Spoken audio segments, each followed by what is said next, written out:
Hello there, Ray here, and the newest version for the Aquatic update is out, and this is the 1.13 pre-release 4. And with it comes some new changes to observers that can almost be considered features, as well as some major fixes to do with water. Last night we did a stream all about bug fixes for 1.13 and pointing out some really annoying ones that still existed in the game. Now if you were along for that stream, you may have noticed that some of these that we pointed out as being fixed during that stream are also fixed in this version, but now we can see how they implemented those fixes. We also cover some bugs that were still yet to be fixed. So hopefully they'll fix those in the next versions, and if you guys do have a bug that hasn't been fixed in this version and still continues to annoy you, be sure to tell me down in the comments. So the biggest change in this version is to do with observers. They added a new feature where when you place down an observer, it doesn't put a power out. So pretty much every time you're placing observers in building and you place down one of them, you don't have to worry about them creating power to the next door block. This is actually really nice, and we talked to Grum, and initially he said this wasn't possible to do because it was linked up with some other code to do with pistons placing blocks, but somehow he figured out how to do it. And I'm really happy he listened to us because this makes it really nice to build with observers. That's really cool. And he also fixed a bug just the way he redid the fix, or the prior fix, where when you would move observers with a piston, they weren't powering properly. And he pretty much made it so that it works similar to 1.12. Probably have to do more testing to figure it out. But Warbin made a nice example of what would you expect for 1.12. And in this example, we are creating an update here, which is updating this observer as well as this observer at the same time. And then after 2 game ticks, this piston will power, and after 2 game ticks, this observer will power. And because it takes time for the piston to extend, you'll see that this observer is powering right before it's being moved. But by the time it gets over here, it's not able to power this redstone lamp. So if I would flick this lever over here, that redstone lamp should not turn on. And it's a little bit hard to see, but maybe if I stand over here, you should be able to see that the observer is lighting up. But he's only lighting up during the beginning of it.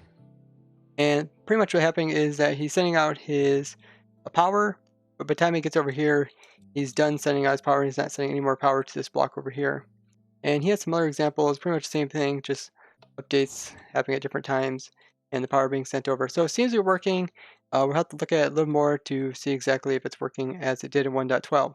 Most people probably want to know if it works with the flying machine. As you can see the new feature with you're able to place down observers and they don't update the flying machine. And let's say you do want to update the flying machine, you always place down like a block right here to update it. And it seems that the flying machine works properly. They fixed the bug with waterlogged blocks that prevent the explosions from TNT from going through them and destroying nearby blocks. So if we light up this TNT, we should be able to see that the explosion occurs but doesn't destroy the waterlogged blocks or nearby blocks. Now this is really useful because this allows you to be able to align TNT more precisely with different types of waterlogged blocks and not worry about it destroying the nearby blocks. Now this also applies to the bubble column blocks. So if we come over here and put in some TNT, we should also see that the bubble column blocks can hold in the explosions as well.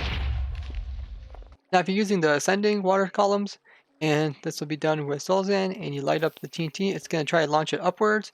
But if you do hold it down, you can see that it does contain the explosions within it. Now if the TNT would fall downwards and it would go into, as you guys know, soul sand is a little bit lower, if it go into that little groove, then it's able to destroy the soul sand but not the water. They went ahead and fixed so withers aren't able to ignore blocks that are beside them when they're shooting out the wither skulls.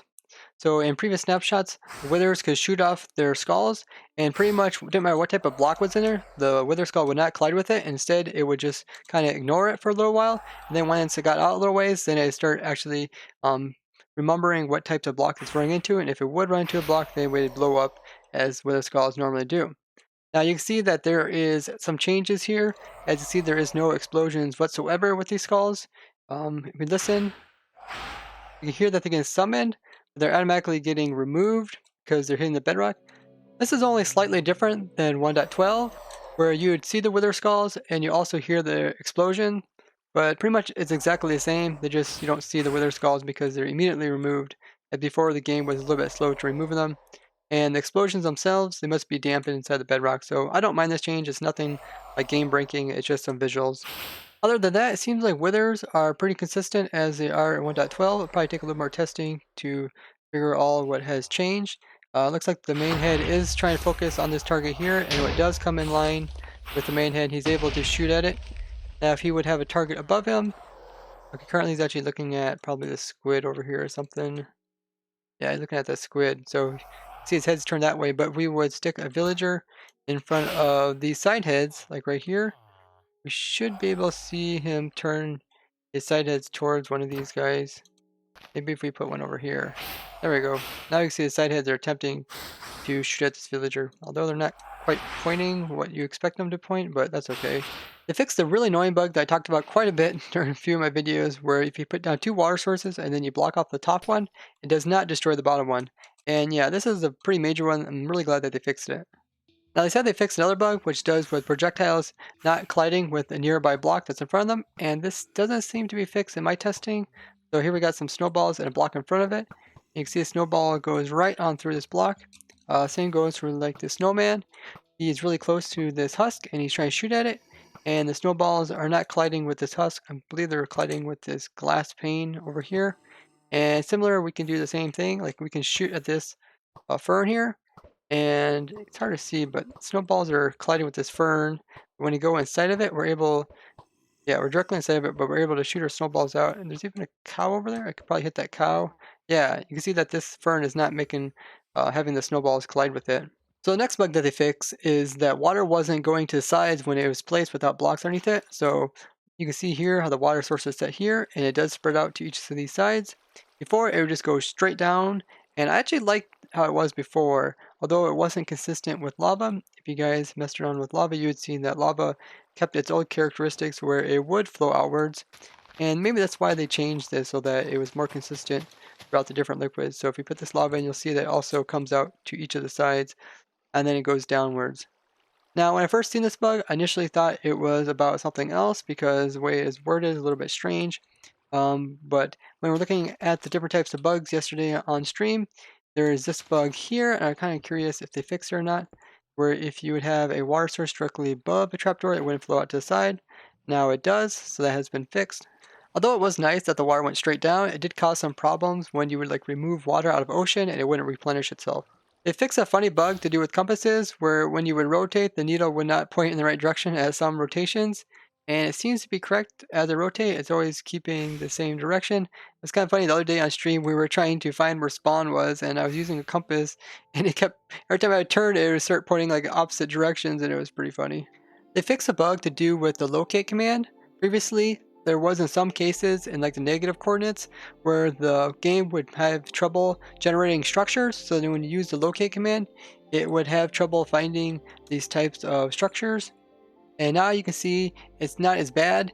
You can see it finds it fairly quickly. Before it could really leg up your game and cause quite a bit of trouble. Now you can even click on the teleport and it should teleport you to that structure as well. And it seems like the game is doing fairly well. Takes a little while to load it up. And it's supposed to be a buried treasure here. And it seems to be working. You can see there is a buried treasure here. They fix a bug to do with the ocean. Sometimes there'll be little patches of the ocean that allow you to see pretty clearly all the way down to the very bottom. There was a pretty odd bug that had to do with iron golems. When they were spawned from a village, they would be spawned inside of blocks and they wouldn't pay attention to like what blocks were there before being spawned, and this allowed them to be like inside of the ground and suffocate and stuff. So they have now fixed this. There was a bug to do with enchanted books losing their enchantments when you would upgrade, and they have now solved this. This is a pretty funny spawner here. You can see that it tried to place two chests, but the chests did not connect up. So there are two individual chests. I don't know if that's a bug or not, but that's pretty funny. When making a buffet world, you use the customization here. They now have organized all the different biomes in alphabetical order, so it's a lot easier to find them. You don't have to keep hopping around trying to look for the biome that you're trying to find. Although they still use the new names, so you might not be familiarized where they would be located at.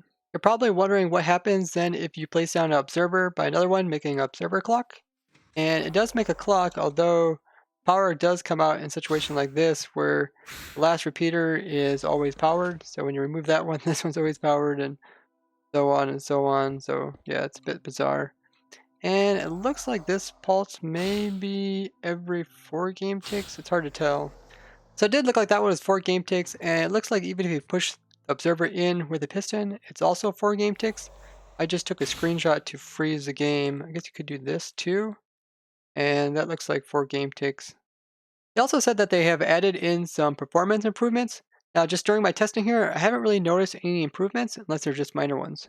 Some major changes to the way the observers work, as well as water mechanics. So I'd like to thank you guys for watching, and if you guys found this interesting, show me with a like and share this with others. If you'd like to see more updates about the 1.13 aquatic update, as well as things that can be done in it, such as farms and mechanics, be sure to hit that subscribe button, as well as hit the bell button so you get notifications whenever I send out a video. Now, if you have any questions about these bugs, or any bugs that you found in your game that you would like to have fixed, please tell me down in the comments. Bye-bye!